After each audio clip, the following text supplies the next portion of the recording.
Here's a quick life lesson. In recent times, we saw two senior actors from the southern film industry, one legendary status and the other a budding superstar, taking pot shots at each other in their respective audio launches. Though the hints were subtle, they were directed at each other. At least their loyal fan bases got it absolutely spot on.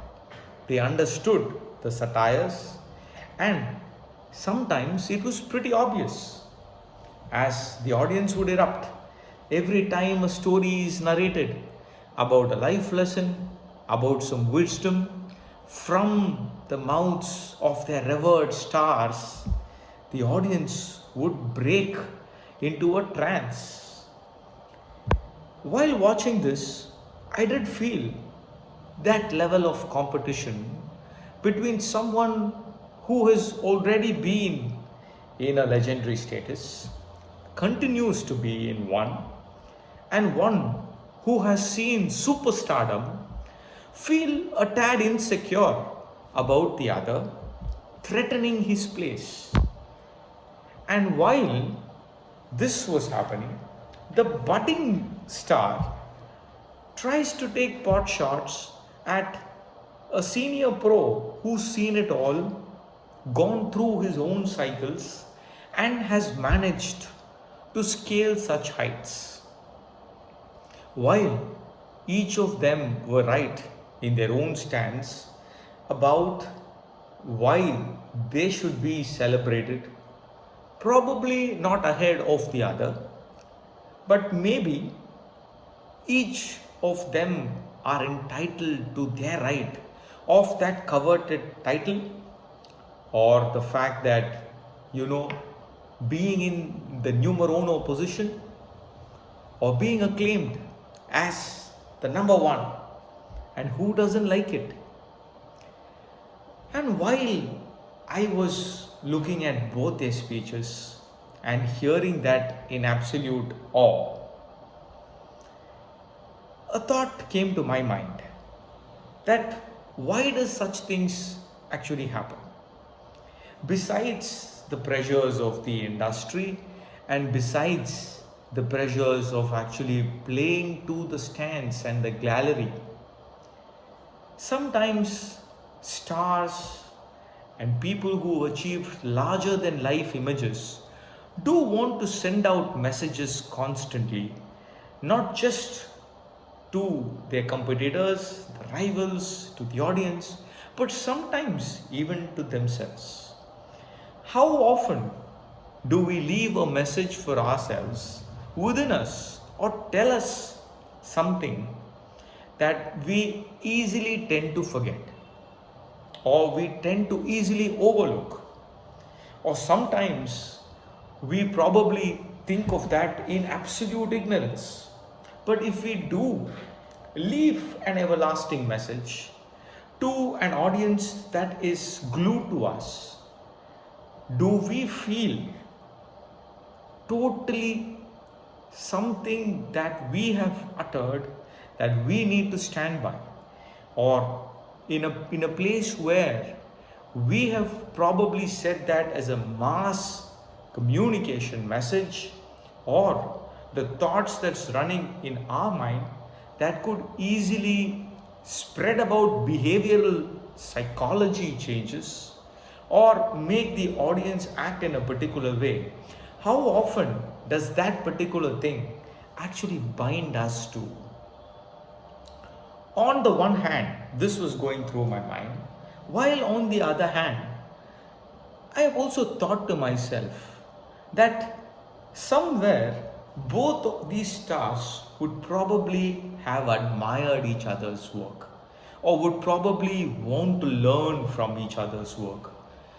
And maybe one of them even looked at the other as a mentor or an inspiration or a role model as he grew up.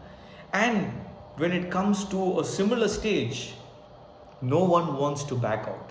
Now it's not time for me to back out from the race just because I saw somebody as my mentor or role model or an inspiration. Maybe it's time for me to take on that individual, which is what the essence of my journey was. Probably think so many other scenarios and probabilities would play out, but these were the initial thoughts that came to my mind. But today, looking at Virat Kohli, the greatest of all time from cricket as a sport, actually bowed down and waved to Sachin Tendulkar, the legend, sitting there in the stands as he broke his record. There was a sense of glee in me. That was a moment and a picture that will remain etched in my mind. And how, even as the man bowed down and waved to the legend there, he was giving him a standing ovation. And there was a sense of camaraderie, a sense of bonding between the two. Even after the innings got over, there was a special tight hug from Sachin Tendulkar for Virat Kohli. And Virat himself has publicly stated that somebody like Sachin Tendulkar has always been the fire behind his game, always looked at him as a role model and mentor. And Sachin too has publicly accepted the fact that he has always felt that somebody like Virat Kohli would go past his own record. How much admiration these two cricketers have for each other, and how much respect that they have.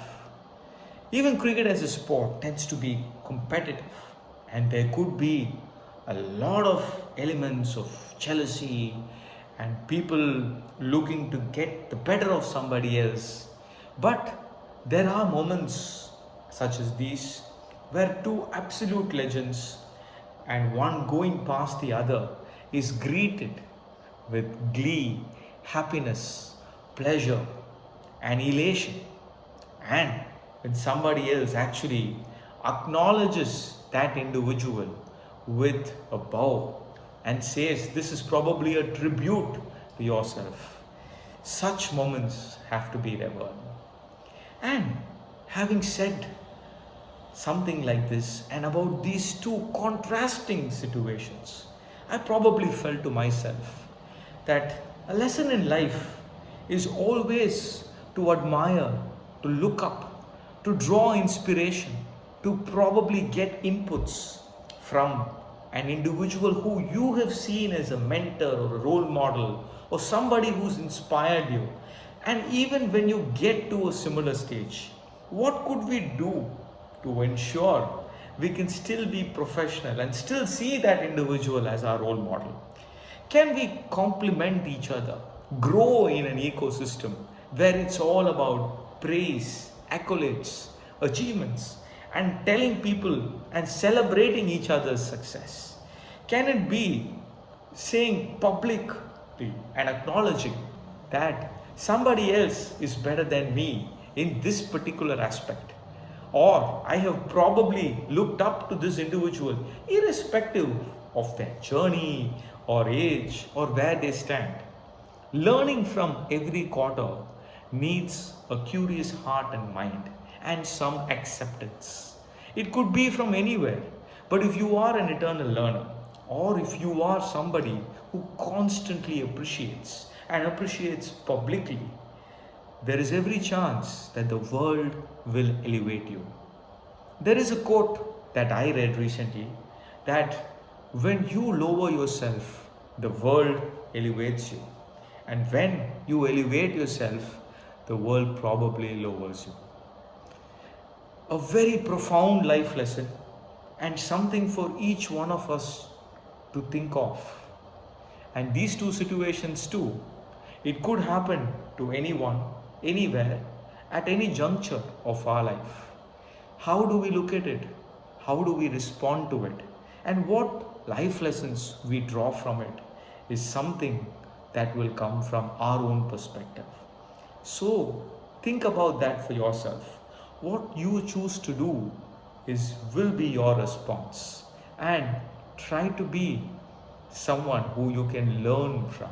Try to be someone who would constantly appreciate, acknowledge, and understand that whenever you go past anybody who you looked up to as your role model, mentor, inspiration, consider that as a blessing and give it back to them as your own tribute.